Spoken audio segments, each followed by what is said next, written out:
Bela negara, dua kata yang terdengar mudah diucapkan, namun nyatanya sulit untuk dipahami, apalagi dilaksanakan.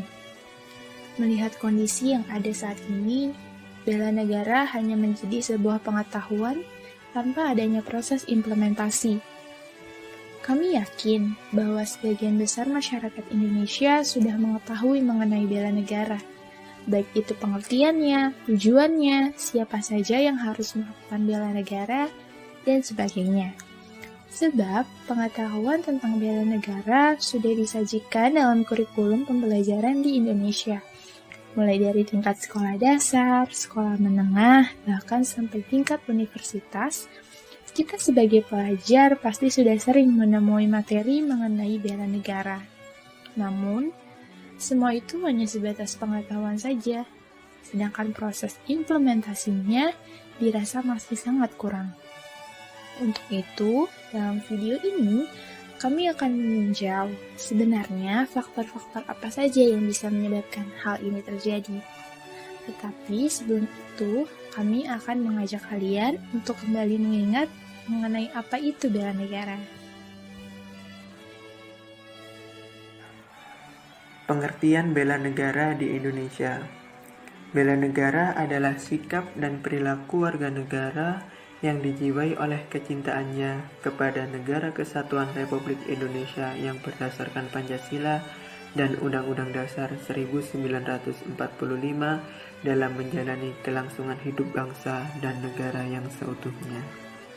Bela negara adalah sebuah konsep yang disusun oleh perangkat perundang-undangan dan petinggi suatu negara tentang patriotisme seseorang, suatu kelompok atau seluruh komponen dari suatu negara dalam kepentingan mempertahankan eksistensi negara tersebut. Secara fisik, hal ini dapat diartikan sebagai usaha pertahanan menghadapi serangan fisik atau agresi dari pihak yang mengancam keberadaan negara tersebut. Sedangkan secara non-fisik, konsep ini diartikan sebagai upaya untuk serta berperan aktif dalam memajukan bangsa dan negara, baik melalui pendidikan, moral, sosial, maupun peningkatan kesejahteraan orang-orang yang menyusun bangsa tersebut. Bela negara bertujuan untuk memperkuat rasa nasionalisme dan semangat patriotisme warga negara Indonesia.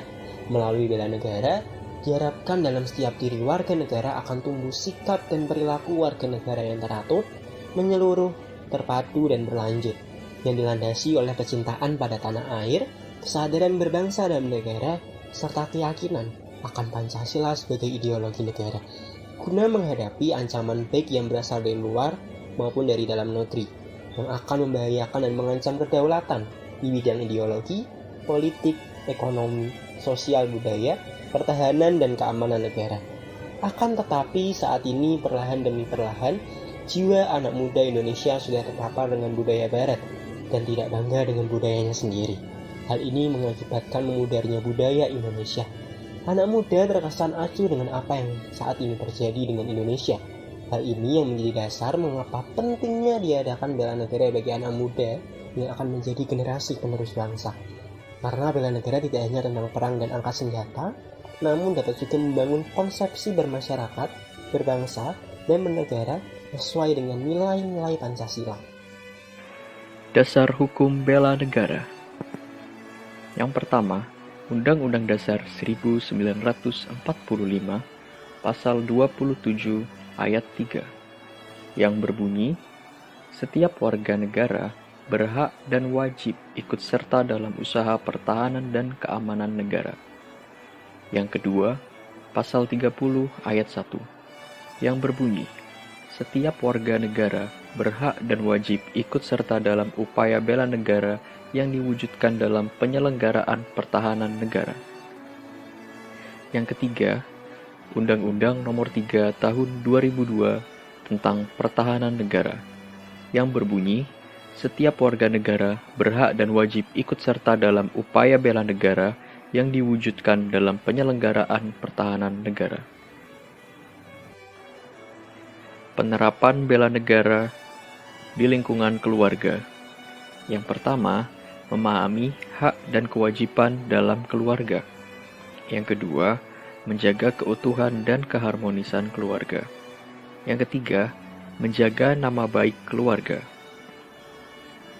Penerapan bela negara di lingkungan sekolah. Yang pertama, patuh dan taat pada aturan yang berlaku. Yang kedua, berkata dan bertingkah laku baik. Yang ketiga, bertanggung jawab atas tugas yang telah diberikan. Penerapan bela negara di lingkungan masyarakat, bangsa, dan negara. Yang pertama, aktif dalam kegiatan masyarakat. Yang kedua, menghormati jasa pahlawan. Yang ketiga, mendahulukan kepentingan umum daripada kepentingan pribadi.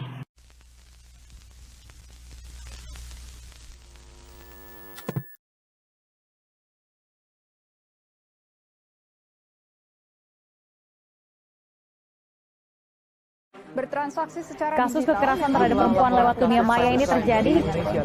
Menteri Koordinator Bidang Politik Hukum dan Keamanan Wiranto menegaskan ancaman terorisme di berbagai belahan dunia mulai menggunakan cara terbaru dengan pengembangan teknologi cyber.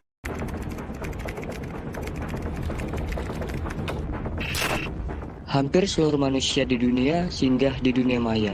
Berbagai informasi dengan mudah kita dapat dan beri. Tapi sadarkah kalian, kemudahan yang diberikan teknologi juga rentan terhadap kebocoran informasi. Nomor telepon, email, alamat rumah, dan informasi lainnya yang kalian bagi. Sangat mudah untuk disalahgunakan.